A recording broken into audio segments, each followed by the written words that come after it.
Do you wish that you could read more in a shorter amount of time? Or maybe you just want to find a way to commit to finishing that next book that you pick up. Well, today I want to show you a very simple trick to help you do just that. I'm currently in the middle of reading this book, Atomic Habits by James Clear, and I'm really enjoying it. However, because I've borrowed this book from my local library, I need to complete it within the next 2 weeks. Well, I'm going to do that with the help of this little bookmark, which I create for almost all of my books. I'm going to show you what it is and how you can create it for yourself in just a few minutes. So let's dive in. So to make sure that I can finish a book within a specific time frame, I take just a couple of minutes to create a reading chart or a reading guide to make sure I can hit that specific deadline. Now you can do this in any type of spreadsheet tool. Here I'm within Google Sheets, but you can use this in Microsoft Excel or almost any other spreadsheet tool. Now the very first column, we're going to create a date column here. So I'm just going to call this date. Let me just type that in here, date. The next column we're going to call day because I do find it helpful to see the day of the week. And then this last one I'm going to call page min, as in page minimum. This is going to be the minimum page number I need to read to in order to reach my goal. So over here in the date field, I'm going to type in today's date, which happens to be 2019. It is May the 14th, and I'm going to put it in this date format. This is usually what spreadsheets like the best. It's easiest to work with. And then if I select this cell, you'll notice in the lower right-hand corner, there's a small square or a small dot. If you click and hold and then drag this down, I'm going to drag it down 14 cells because I want to finish this in 2 weeks, and let go, you can see that it will automatically increment each date. And even if I was to go over the month of May, it would successfully know the date and keep going onward.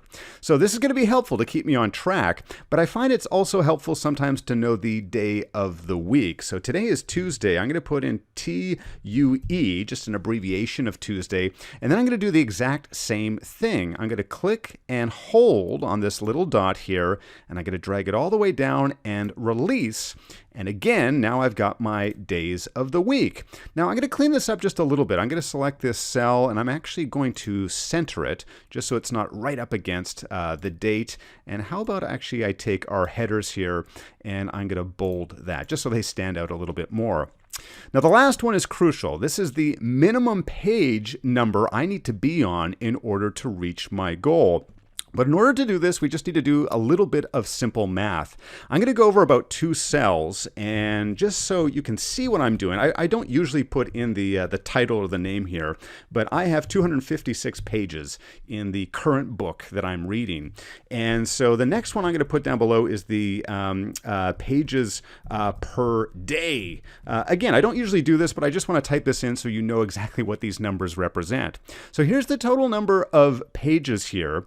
In the cell down below, what I'm going to do is I'm going to select the equals sign because I'm going to put in a very simple formula.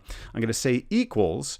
I'm going to select the cell above, which is my total number of pages, and I'm going to say divided by 14, right? Because that's exactly 2 weeks. I'm going to hit enter, and it's going to give me this number, 18.2857, so on and so on. Now that's a bit of a messy number, but don't worry. We're not going to have decimals over here in our page minimum. So we're going to go back to this page minimum column, and we're going to use this cell. We're going to use this number. So in the very first cell on day 1, I'm going to put in another formula, a very simple one. I'm going to put equals, and I'm just going to reference that cell. Okay, I'm just going to reference that cell over here, and I'm going to hit enter. So now we've got that number over here. But you know what? I hate how this is going to look, right? We don't want all of these decimal places. I'm not going to read like, 1/3 of a page, of page 19 in this case.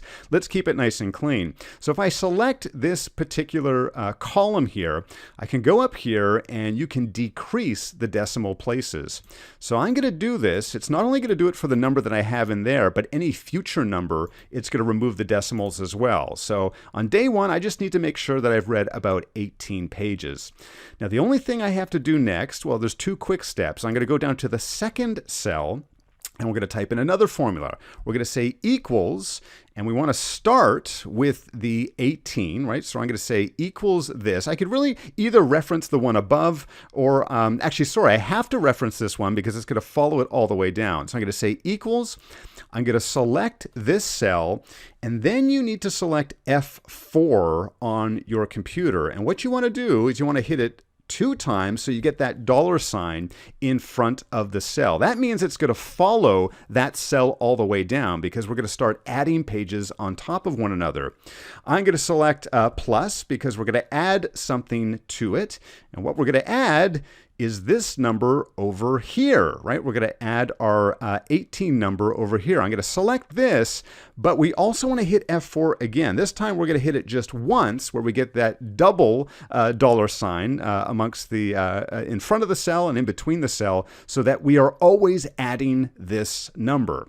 All right, so we've got our $C2 plus $F$3, and I'm going to hit enter.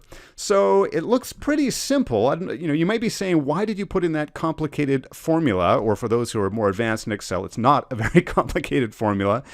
This is basically just doubling that, right? And because there's decimal places, that's why it's not exactly doubled. It's 37 instead of 36. Well, this is the reason why.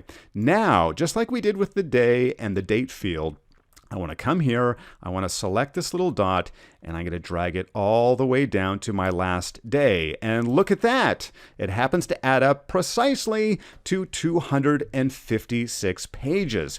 So now I can print off this little guide. I could have a digital copy as well, but I like it as a bookmark, especially when I'm reading a physical book. Now as I go through, and let's say I get to this coming Sunday, I can glance at my bookmark and say, I need to read to at least page 110 in order to stay on pace, in order to stay on track to reaching my goal. If I'm behind, maybe I'll need to read a few extra chapters or a few extra pages. If I'm ahead, well, who cares, right? If I finish the book early, that's great. But I find this has been a very, very useful tool to make sure that I finish a book within a particular time frame, and in many cases, just read a book faster, even if there's not a due date, even if I don't have to return it to my library. Well, I hope you enjoyed today's video, and I hope that you're getting in as much reading as you would like. I credit a lot of my expertise and really a lot of the joy in this life to reading a variety of books. I'd love to hear your input and your feedback on today's video and any other tips that you may have in enjoying reading more frequently. Thank you so much for watching. I hope you give this video a thumbs up and subscribe right here to the Simpletivity channel. Remember, being productive does not need to be difficult. In fact, it's very simple.